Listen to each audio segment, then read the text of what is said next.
Are you are bombastic, romantic, fantastic? Ayagaya, oh baby, Hiriho neza abakunzi ba hafi 50 TV, ni Murenzi ugarutse nongeye kubasuhuza kuri uyu munsi. Mwiriho neza, mwirwanya amahoro, mumeze mute impande zose z'igihugu, impande zose z'intara mu gihugu, umujyi wa Kigali n'amajyaruguru, amajyepfo, burasirazuba, uburengerazuba, uburengerazuba bwa Afurika, burasirazuba bwa Afurika, amajyaruguru, amajyepfo. Mwiriho neza, dukomeze kwirinde coronavirusi, dukaraba intoki, twambara udupfukamunwa kandi duhana intera aho tugiye hose, twirinda gukora ingendo zitari ngombwa. Coronavirusi imeze nabi, dukomeze tuyirinde. Ese wowe aho ngaho ubona coronavirusi yaragize izihe ngaruka? Tubwire. Iyi ngiyi ni hafi 50 TV. Njye nongere mbibutse ko ndi Murenzi ukomeje kubasuhuza kandi ubazaniye inkuru ishyushye igezweho, inkuru ukeneye kumva. Umunyemari Kabuga Felcien yafashwe, yamaze gufatwa kuri uyu munsi tariki ya 16 z'ukwezi kwa gatanu. Ntabwo ari ibintu tugarukaho, ahubwo ese yafashwe, yafatiwe, ese byagenze gute kugira ngo afatwe? Ndakubwiye ngo ni inkuru icukumbuye ngiye nkuzaniye, n'ahandi wayikura. Kanda like, share, utumire n'abandi gukanda like kuri page yacu kuri televiziyo, maze kurikira amakuru agezweho. Umugabo w'umutunzi Felcien Kabuga amaze imyaka 14 aronderwa ku bijanye n'itsembabwoko ryo mu 1994 mu Rwanda. Leta zunze ubumwe za Amerika zikaba zari zimaze gusubira kwemerera amafaranga miliyoni 5 z'amadolari uwo ari we wese yovuga yari yoba amaze guha ikiganiro umunyamakuru Coril Kipta akorera African Press International. Felcien Kabuga yabaye igihe kirekire muri Kenya, mu nyuma akazarahindura amazina ngo ashobore kuza araja mu bindi bihugu. Yabwiye Coril Kipta, umukuru w'umwanditsi bwa CPIA, ko igihe kigeze yuko yumvikana n'u Rwanda agataha. Kasim Kayira wo muri Focus on Africa yabanje kubaza Coril Kipta yuko ngo banze kumwemerera bambe yuko bavuganye na Felcien Kabuga niyo bavuganiye. Navuganye na Kabuga ku itariki 8 z'ukwezi kwa gatanu muri Oslo. Twakwemera gute ko wavuganye nawe? Singamije kugaragaza ko naba mvuga ukuri cyangwa naba mbeshya. Icyo mvuga gusa ni uko twabonanye. Nasabwe n'umunyarwanda ntashatse kuvuga izina utuye muri Oslo kuza muri hoteli yo nabonaniyemo na Kabuga, maze ahitamo kunsaba ko namufasha. Ariko uyu ni umuntu ushakishwa n'amahanga, ntabwo wari ufite ubwoba ugiye guhura nawe? Nagize ubwoba cyane, ariko ntawagombye gutinya. Oslo ni umujyi muto cyane. None se ubu waba ufite nk'ijwi rye cyangwa se ifoto ye nshya kugira ngo ugaragaze yuko koko wabonanye nawe?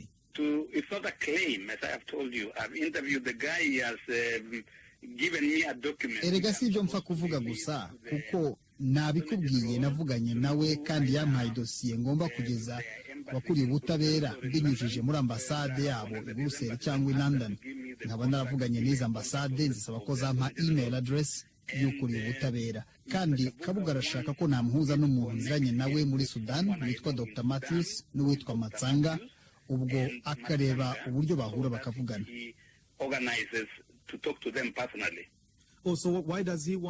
None se kuki ashaka guca ku banyasudani kugira ngo avugane na leta y'u Rwanda?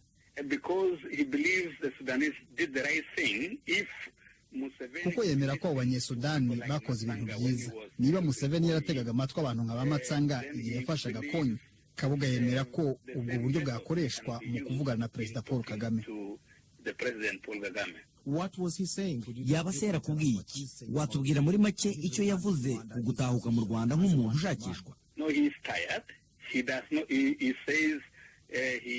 Oya, ararambiwe. Aravuga ko ibyo bamurega atigeze abikora aremera kugira icyo abivugaho kandi aremera kwitaba ubutabera bwo mu gihugu cye kuko birumvikana igihano cy'urupfu cyavanyweho muri icyo gihugu ariko icyo azasaba niharamuka habayeho imishyikirano ni uko bamwemerera kuburana ariko agafatwa mu buryo bwihariye kubera ko arwaye diyabete.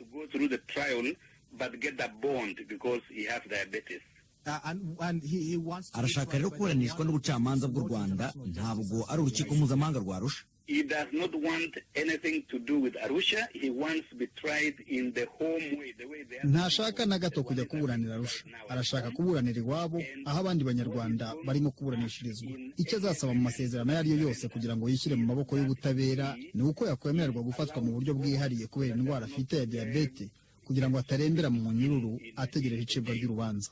While awaiting trial. That one I cannot comment on because I don't know why he has said this thing. He only ibyo ntacyo nabivugaho kuko sizi impamvu yafashe icyo cyemezo, gusa yambwiye ko ubwo ibihugu bitangiye gufatira imitungo ye ngo kuba hanze y'igihugu cye ntacyo bikimaze. Ni nk'umusaza kandi urwaye, byaba byiza aguye mu gihugu cye, kandi yemera ko azabona ubutabera kuko ashaka kuvuga byose mu gihe cy'imishyikirano yo kumushyira mu maboko y'ubutabera. Because he wants to say everything during the talks to negotiate his surrender. Habaye ibirego byinshi bivuga ko Kabuga yari muri Kenya igihe kirekire. Muganira yaba yarabikwemereye? He was in Kenya the last time in December. He left in January. Aheruka muri Kenya mu kwezi kwa 12. Yahavuye mu kwa mbere ajya muri Switzerland aho yamaze ibyumweru bike, ngira ngo yavuze ko ari 2.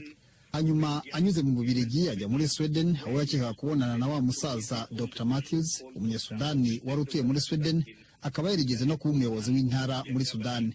Amaze kumenya ko asubiye muri Sudani nibwo agiye gushakisha abanyesudani bari muri Oslo aho mu nama. Meet the Sudanese people in Oslo who were having this conference.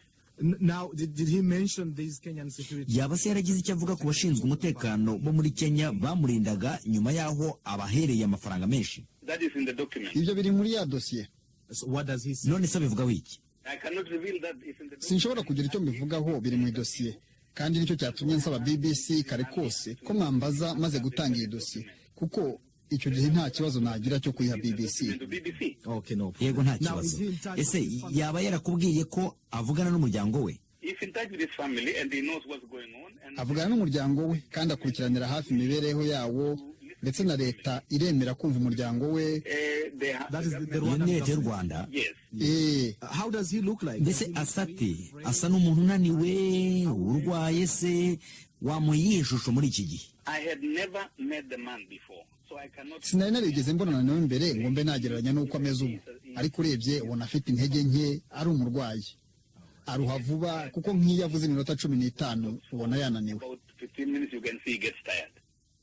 Uyo akaba ari umunyamakuru Korir Kipta wa African Press International yavuganye na Felcien Kabuga. Umugabo w'umutunzi Felcien Kabuga amaze imyaka 14 aronderwa ku bijanye n'itsembabwoko.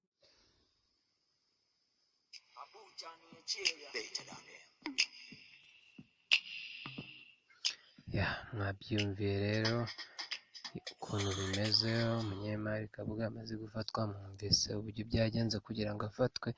Ese we urabyumva ute? Abantu benshi bibazaga bati ese Kabuga byagenze bite kugira ngo afatwe? Yarabuze hari amadolari 5,000 byashyizwe n'Amerika. Ese birahabwa nde? Wumvise ko kugeza ubu nubwo Interpol itaragaragaza neza uburyo yafashwemo, urumva ko bizajya mu rubanza, ariko wumvise ubusesenguzi bw'uyu munyamakuru waganiriye na BBC dukesha iyi nkuru, urumva neza uburyo ni ku itariki 5 baganiriye z'uku kwezi. Uyu munsi ni tariki 8 z'uku kwezi kwa 5, uyu munsi ni ku itariki 16. Urumva ko hari icyo wakuramo. Ntucikwe, komeza ukande like na subscribe kuri Hafi 550 TV.